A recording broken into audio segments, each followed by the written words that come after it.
रीवा के रतहरा चौराहे में यातायात पुलिस चौकी हटने से इन दिनों समस्याएं बढ़ गई हैं।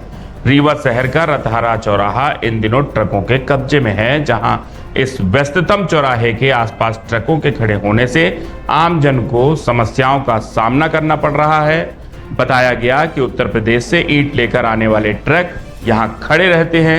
हालांकि ईंट मंडी यहां से हट चुकी है, फिर भी पूरे चौराहे पर ट्रकों का कब्जा है। कतारों में ट्रक खड़ी रहती है और जाम की स्थिति बनी रहती है। दुर्घटनाओं की आशंका भी बनी रहती है। इन ट्रकों के यहां खड़े होने से इस रास्ते से गुजरने वाले स्कूली बच्चों और कॉलेज स्टूडेंट को कई समस्याओं का सामना भी करना पड़ता है। किसी भी पल दुर्घटना की आशंका भी बनी रहती है। इन तमाम समस्याओं के बावजूद यातायात पुलिस इस दिशा में ठोस कार्रवाई करने की जगह मूक दर्शक बनी हुई है। इस समस्या के निवारण के लिए लोगों ने यातायात पुलिस से अपनी मांग उठाई है। यहाँ रतारा चौराहे से आसपास 4-5 विद्यालय स्कूलें हैं, एक बड़ा कॉलेज भी है, तो आए दिन बच्चे वहाँ से परमानेंट निकल रहे हैं।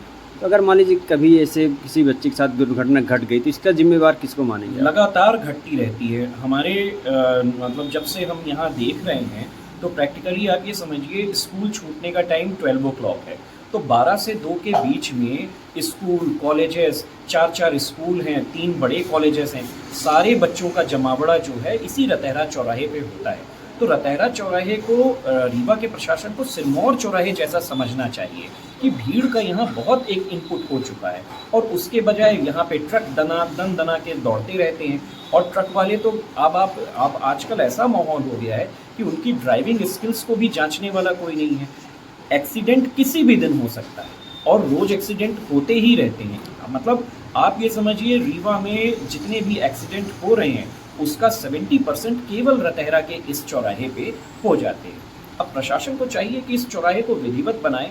यहाँ के जो ट्रक ओनर्स हैं उनसे बात करके ये जो ईटा मंडी है इसको शहर से कुछ दूर शिफ्ट करें, कम से कम 5 किलोमीटर दूर शिफ्ट करें, तब इस रतहरा चौराहे में रोज हो रही यातायात क्या कर रहा है? इस पूरे जैसे शहर है, जाम लग रहा है, यातायात का ऑफिस ही यही है और वही कुछ नहीं कर रहे हैं, तो दिया तले अंधेरा होने की बात है। अब नहीं कर रहे हैं तो उनकी कोई वजह होगी और ये वजह अब माननीय कलेक्टर साहब को समझनी चाहिए। ये वजह आजकल तो ये वजह मतलब गेट से निकलिए और एक्सीडेंट होने की यातायात गेट के सामने निकलिए और एक्सीडेंट हो रहे हैं, तो फिर यातायात प्रभारी इसको इसमें ध्यान देना चाहिए। क्या नाम है आपको भैया? हमारा नाम प्रभाकर अवस्थी।